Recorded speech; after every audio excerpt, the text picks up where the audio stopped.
यह कहानी उस समय की है जब गौतम बुद्ध इस दुनिया में अवतरित थे। एक गांव में एक व्यक्ति रहता था। उसके घर में उसकी पत्नी और 2 बच्चे थे। अच्छा जीवन कट रहा था, पैसे बहुत थे। एक दिन उसके मस्तिष्क में आया कि मुझे ईश्वर के दर्शन करने हैं। उसने उसी दिन से ब्राह्मणों में और गरीबों में दान देना शुरू कर दिया। बहुत सारे मंदिर, धार्मिक स्थलों का निर्माण करवाया, फिर भी ईश्वर नहीं मिले। फिर उसने सोचा कि क्यों ना तीर्थ यात्रा की जाए, क्या पता ईश्वर प्रसन्न होकर मुझे अपने दर्शन करवा दे।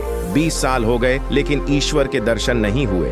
फिर वह तक हार कर गौतम बुद्ध के पास गया। बुद्ध के पास जाकर कहा कि है महात्मा बुद्ध, क्या आप मुझे ईश्वर के दर्शन करवा सकते हैं? गौतम बुद्ध ने कहा, हाँ क्यों नहीं, लेकिन इससे पहले तुम मुझे यह बताओ कि तुमने ईश्वर को कहाँ-कहाँ ढूंढा। उस व्यक्ति ने कहा, मैंने ईश्वर को मंदिर और धार्मिक स्थलों, तीर्थ यात्रियों में ढूंढा। ये सुनकर महात्मा बुद्ध ने कहा, ठीक है, तुम शाम को आ जाना, मैं तुम्हें ईश्वर के दर्शन करवा दूंगा। वह व्यक्ति बहुत खुश हुआ और घर चला गया। उसने सोचा कि अब तो ईश्वर के दर्शन हो ही जाएंगे। अगले दिन जब वह गौतम बुद्ध के आश्रम आया तो उसने देखा कि आश्रम के सभी शिष्य और गौतम बुद्ध कुछ ढूंढ रहे थे। उस व्यक्ति ने गौतम बुद्ध से पूछा, क्या ढूंढ रहे हैं आप? बुद्ध बोले कि मेरा मोती गुम हो गया, उसे यह ढूंढ रहे हैं। ये सुनकर उस व्यक्ति ने भी मोती ढूंढना शुरू कर दिया। बहुत ढूंढने के बाद भी मोती नहीं मिला। फिर उस व्यक्ति ने गौतम बुद्ध से पूछा कि आखिरी समय मोती कहाँ देखा? तो गौतम बुद्ध बोले, मैंने कुटिया में देखा था। ये सुनकर उस व्यक्ति को बहुत गुस्सा आया और गुस्से में बोला कि आप में बिल्कुल भी अक्ल नहीं है।